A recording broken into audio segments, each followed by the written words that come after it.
안녕하세요. 행복합시다 시즌 3 저희 40번째 테마네요. 벌써 왔네요. 40번 테마 국가채무와 국가부채 한번 비교해 보도록 하겠습니다. 자, 국가채무, 국가부채. 국가채무라는 개념은 이제 국가지 이런 뭐 7급에서 좀 선호하는 이런 준대인데요. 채무랑 부채를 대해서 한번 비교해보고 일단 채무부터 좀 잘 해봅시다. 하고 나서 이제 국가 부채랑 한번 가볍게 비교 한번 해볼 건데요.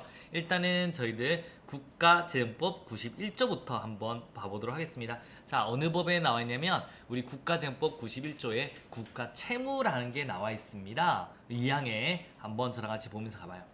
자, 금전채무는 다음 각호의 어느 하나에 해당하는 채무를 말한다 라고 보시면 돼요. 금전채무. 우리가 뭐가 금전채무다? 채무죠. 자, 국가의 회계 또는 기금이 발행한 채권. 이제 발행한 우리 국가가 이제 채권들이죠. 뭐 국공채 같은 거 발행했는 건 이제 채무가 되는 거예요. 잘 보세요. 지금 여기서 이제 저희들 이게 이제 저희 100조 적어 볼게요.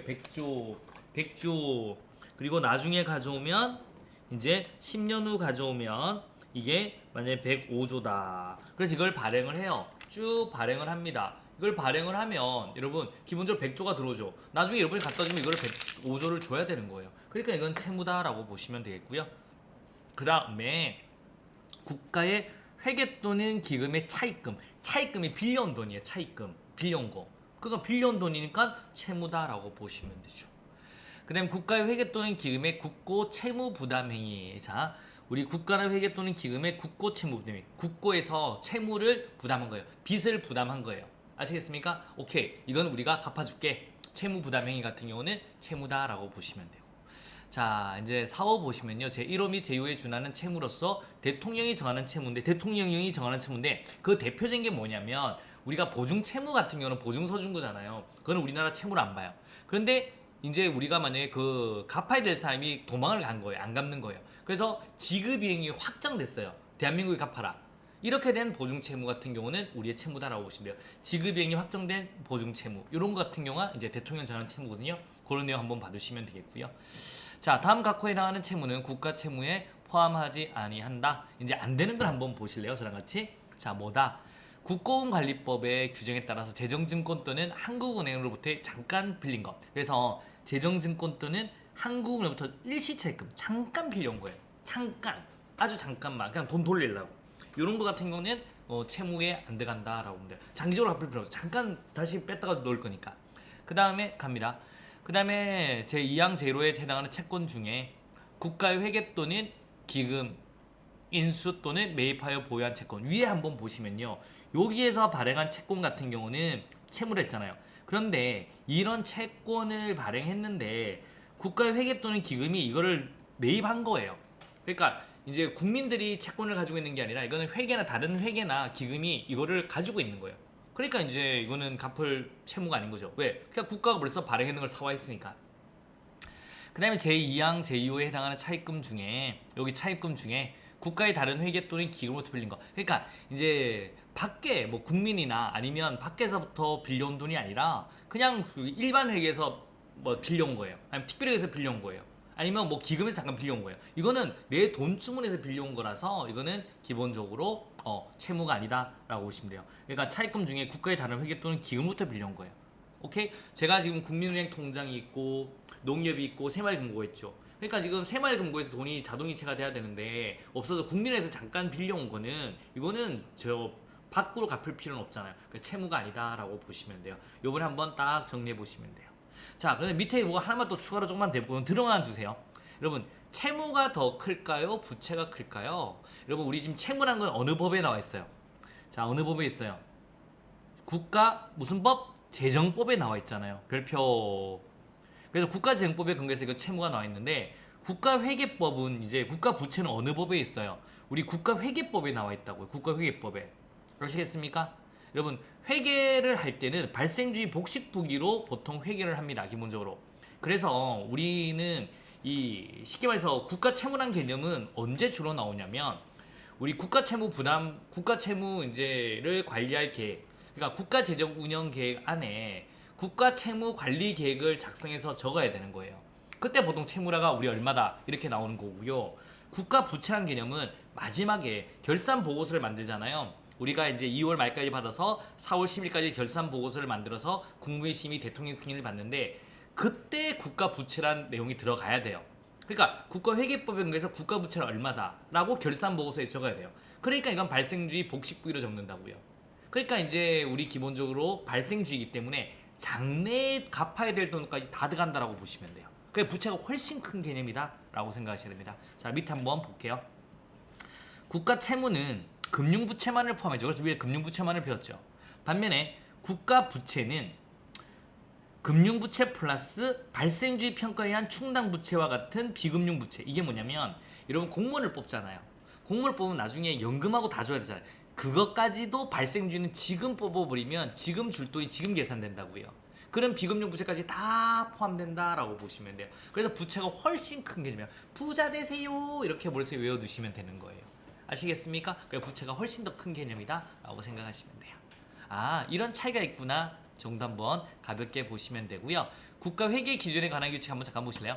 부채는 과거의 거래나 사건의 결과로 국가 회계 실체가 부담하는 의무로서 그 이행을 위해 미래의 자원의 유출 또는 사용이 예상되는 현재의 의무를 만다. 다 들어가는 거지. 부채는 유동부채, 장기 차입부채, 장기 충당부채 및 기타 비유동부채로 구분하여 재정 상태표에 표시하잖아요. 결산보고서에 재무제표안에 재정 상태표에 들어가야 되는 거예요. 아, 국가회계법에 근거해서 작성되는구나. 이건 좀 어려운 내용인데도요. 여러분 한 번 정도는 좀 들어주시면 되겠습니다. 왜냐면 요즘에 하도 좀 부채가 문제가 되니까. 오케이? 이렇게 한번 깔끔하게 어려운 내용을 오늘 한번 정리를 해봤습니다. 그럼 바로 문제를 한번 들어가 볼게요. 자, 2019년 지방지 국어 문제부터 바로 가보도록 하겠습니다. 자, 1번 갑니다. 국가 채무에 대한 설명으로 옳지 않는 것은요. 기획재정부 장관은 국가 채무 관리계획을 수립해야 된다. 오케이, 딩동댕동 맞는 말. 이거는 제가 밑에서 이제 행복노트에서 법령 내용 한번 가져왔는데요. 한번 보겠습니다. 국가재정법 제91조 보세요. 국가 채무의 관리. 기획재정부 장관은 국가회계 또는 기금이 부담하는 금전 채무에 대해서 매년 국가 채무 관리 계획을 수립하여야 한다라고 나와 있죠. 그래서 인용이 딱 나와 있습니다. 그래서 오케이 됐고, 아 여기 나와 있구나 한번 눈으로 확인해서 제가 행복노트 부분 가져온 거예요. 국채를 발행하고자 할 때는 국회의 의결을 얻어야 한다. 맞는 말 되겠습니다. 우리나라가 발행하는 국채의 종류에 국고채와 재정증권은 포함된다. 노노노노, 국고채, 재정증권이 대부분이에요. 그래서 국채의 종류는 국고채와 재정증권을 포함한다라고 하셔야 돼요. 포함한다. 정답. 그래서 3번이 틀렸네요. 우리나라의 GDP 대비 국가 채무 비율은 일본과 미국보다 낮은 상태다. 그래서 우리는 괜찮다. 라면서 2019년에 문제를 낸 거예요. 오케이? 그래서 맞습니다. 정답은 3번 되겠습니다. 자, 저희 두 번째 한번 가보도록 하겠습니다. 우리나라의 국가 채무에 대한 설명으로 가장 옳지 않는 것은요. 여러분 국가 채무의 범위는 국가회계법 91조 2항에 따라 결정된다. O, X. X입니다. 이건 뭐예요? 우리 국가회계법이 아니라 뭐예요? 국가재정법이다라고 보시면 돼요. 우리 여기서 배웠죠? 보세요. 우리 앞에서 배웠습니다. 국가재정법 91조고요. 우리 부채란 개념이 국가회계법에 근거한다라고 보시면 돼요. 그래서 우리는 지금 인용인 거죠. 국가회계법이 아니라 국가재정법에 근거한다라고 보시면 돼요.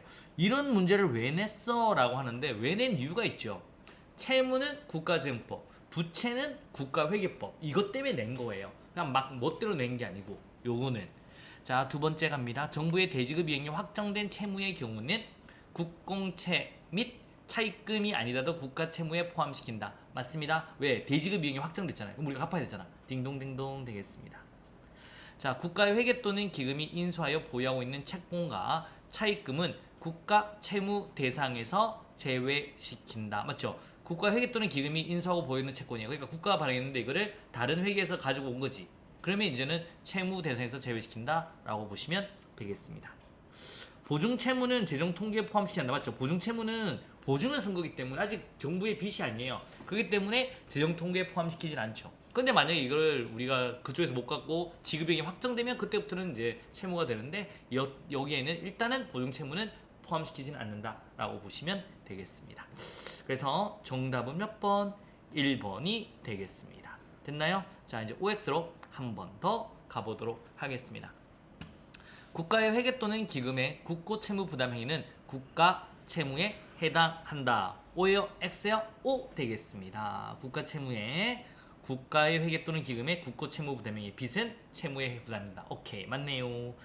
두 번째, 기획재정부 장관은 국가 채무 관리 계획을 수립할 수 있다. O예요, X예요?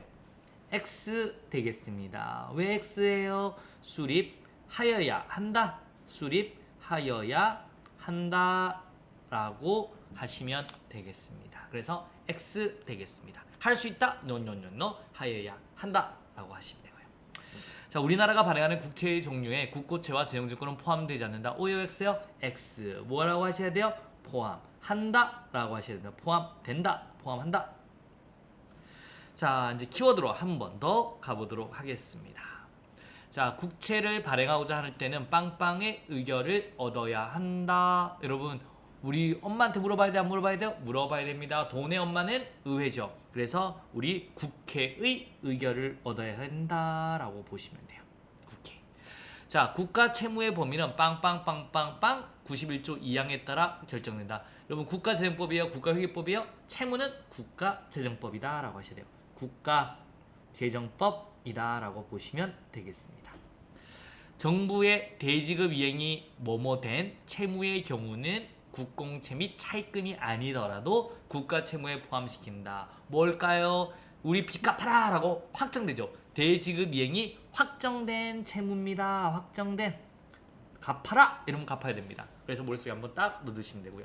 자, 오늘 우리가 이 채무하고 부채라는 주제는요, 우리가 흔히 잘 보는 주제는 아니지만 요게 꼭 보셔야 됩니다. 요즘에 우리 채무가 하도 문제가 되기 때문에. 그래서 이렇게 한번 깔끔하게 저희가 채무뿐만 아니라 부채까지 확장을 해서 한번 좀 봐뒀습니다. 그래서 요 밑에 내용은 뭐 행복노트에 있는 부분이에요. 그래서 가져와서 같이 딱 떼서 설명했으니까 좀 이해가 안 되는 부분 한번 오늘 좀 이해를 했다. 이렇게 한번 생각하시면 됩니다. 오늘 좀 잘 봐두셔야 돼요. 여러분, 좋은 습관이 합격으로 여러분을 인도합니다. 그리고 인도하고 있습니다. 이제 테마 40번이 끝났고요. 오늘도 딱 정리 한번 하시고 오늘 채무랑 부채의 차이 머릿속에 꼭 넣어주시기 부탁드리겠습니다. 오늘도 굉장히 고생하셨고요. 내일 41번째 테마에서 찾아뵙도록 하겠습니다. 수고하셨습니다.